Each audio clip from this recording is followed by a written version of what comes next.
Shalom Aleichem, everyone. In the first part of this recording, the Musings of the Grand Central Parkway, joy number 1, I told the story of the Chofets Chaim, who of course lived in the mid to late 1800s into the early 1900s, not 18th, 19th, and 20th centuries. And I told the story which reflects the value and the idea of joy, even withstanding trials and tribulations and hardships in life.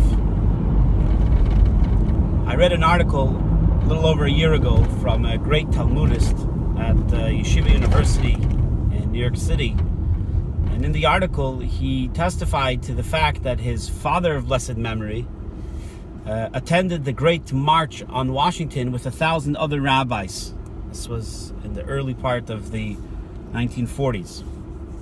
And in the wonderful article depicting this event, he said how his father had come home and felt that they were unsuccessful in accomplishing what it was that they set out to accomplish. And that his father had said, sometimes in life you set out to accomplish something and it doesn't always turn out the way you plan. But a person needs to do what's right and to show what is right by example, that the world around you, and for purposes of perpetuity, future generations should be able to say that at least they stood up, they spoke out to defend the Jews of Europe that were unfortunately suffering from the Holocaust at that time.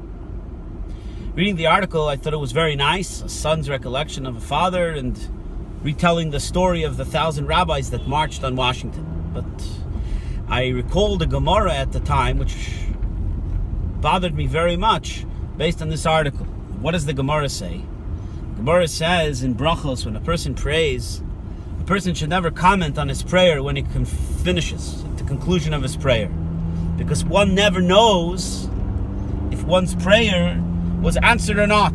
Rather, one should go faithfully that the help of God, should tekabel b'ratzain, that his prayer would be answered and that everything will work out okay.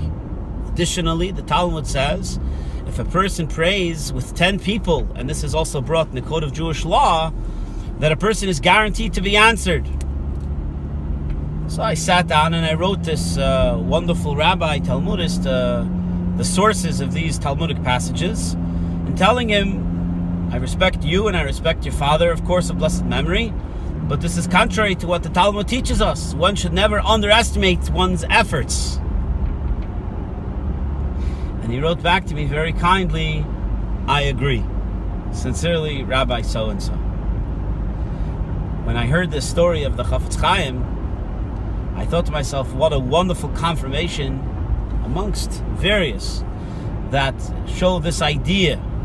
Sometimes we do something important, something valid, something great and valuable, and not often do we see the results, the response immediately.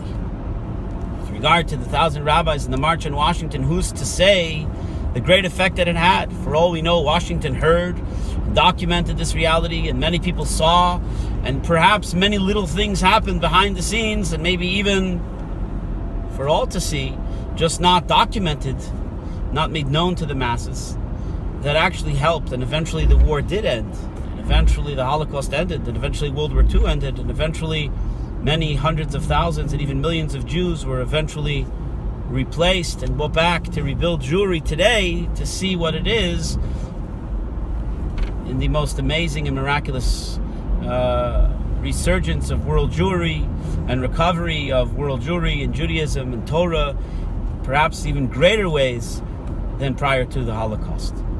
So I want to wish you once again all a wonderful, happy and joyous month of Adar, and always believe in what you do.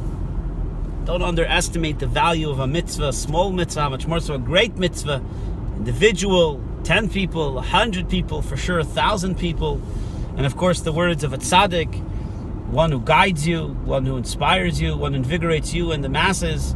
Surely their teachings and blessings are that which stands forever and ever till the coming of Mashiach. God bless you.